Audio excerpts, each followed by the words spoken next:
স্থানীয় সরকার নির্বাচন কবে হবে সেই নির্বাচনে কখনো আমরা শুনতে পাচ্ছি যে নিষিদ্ধ ঘোষিত আওয়ামী লীগ অংশ নিতে পারবে।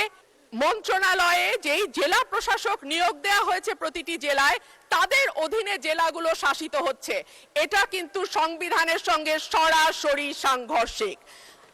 সেই কারণেই মাননীয় মন্ত্রীকে আজকে আমি পেলাম, ওনার মাধ্যমে আমি আপনার কাছে প্রশ্ন রাখছি যে এই স্থানীয় সরকার নির্বাচন কবে হবে সেই নির্বাচনে কখনো আমরা শুনতে পাচ্ছি যে নিষিদ্ধ ঘোষিত আওয়ামী লীগ অংশ নিতে পারবে। কেউ বলছেন পারবে, কেউ বলছে পারবেন না, কেউ বলছে দলীয় প্রতীকে হবে না বলে যারা ক্লিন ইমেজের আছেন তারা পারবেন।